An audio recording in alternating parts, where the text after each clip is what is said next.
तो चलिए आज शुरू करते हैं एक नए टॉपिक के साथ, दैट इज़ पॉलीहेड्रन। और अगर आप कोई और टॉपिक भी सीखना चाहते हैं, you can comment in comment box. Okay, so polyhedron are the solid figures. Solid figure means real objects and they are formed by the combination of polygons. Polygons we already studied in detail in last videos. You can see in description box. And this net is made up of polygon.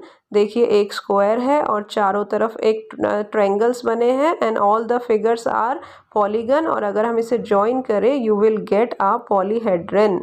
Okay, so अब हम क्या करेंगे, कुछ figures देखते हैं जो 3D shapes हैं आपके सामने। क्या ये सारी पॉलीहेड्रन हैं? तो ये कैसे पता चलेगा? हम पहले पॉलीहेड्रन की डेफिनेशन देखते हैं। Polyhedron are 3D closed figure made up of line segment. तो क्या ये सारी शेप लाइन सेगमेंट से बनी है? सारी क्लोज तो हैं, सारी 3D भी हैं, बट लाइन सेगमेंट से कौन कौन सी बनी है?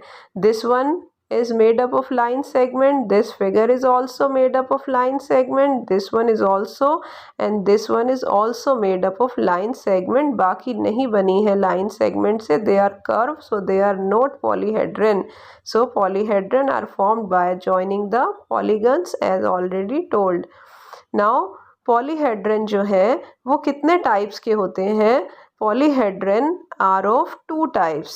Okay, first one is called pyramid and next one is called prism. So what is the meaning of pyramid?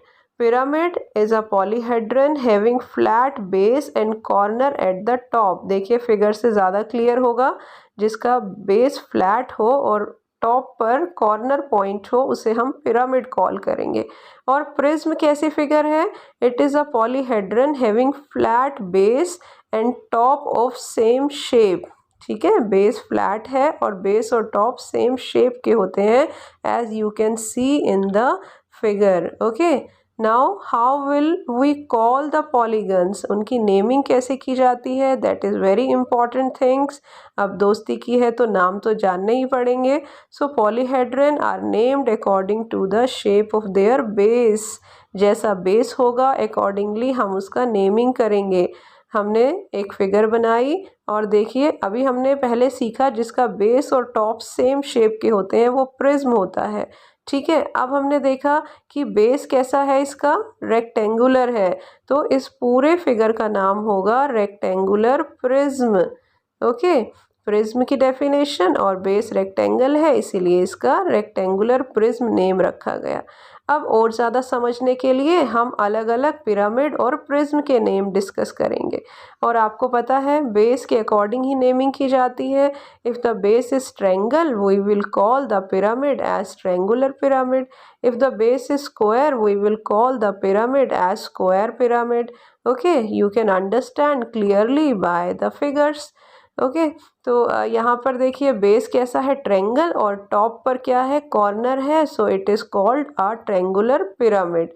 In next figure base is square and corner at the top, so it is a square pyramid. And next figure, if the base is rectangle, definitely you can call it as rectangular pyramid, as you can see in the figure. Now we will know about the name of prism. So first one is, if the base is triangle, again we will call it as triangular prism. Prism मतलब जिसका base और जिसका top same shape का हो, ऐसी figure को कहते हैं प्रिज्म। और यहाँ पर बेस और टॉप दोनों ट्रायंगल के होते हैं, बेस का नेम है triangular prism. Now the next one is, if base is square definitely we will call it as square prism. देखिए इस फिगर से आपको क्लियर हो रहा है। Now next one is, if base is rectangle, definitely the name will be rectangular prism, as you can see in the figure. Here the base is rectangle, top is rectangle, definitely the name is rectangular prism. Okay, so अब हमें क्या सीखना है कि कुछ ऐसे भी हमारे पास पॉलीहेड्रन है जिनको दूसरे नेम से भी बुला सकते हैं, जैसे ट्रायंगुलर पिरामिड। ट्रायंगुलर पिरामिड का दूसरा नेम है टेट्राहेड्रन। टेट्रा का मीन्स होता है फोर, सो टेट्राहेड्रन में कितने फेसेस होते हैं? 4 फेसेस होते हैं, इसीलिए हम इसे टेट्राहेड्रन बुलाते हैं। Now the next is square prism. Square prism को क्यूब भी बुला सकते हैं और क्यूबॉइड भी बुला सकते हैं। कभी कभी कंफ्यूजन होती है कि जिसका स्क्वायर बेस है वो क्यूब ही होता है, बट इस फिगर से आपको क्लियर हो जाएगा बेस स्क्वायर है बट फिर भी ये क्यूबॉइड है। Okay, I hope you all can understand. Thank you and have a nice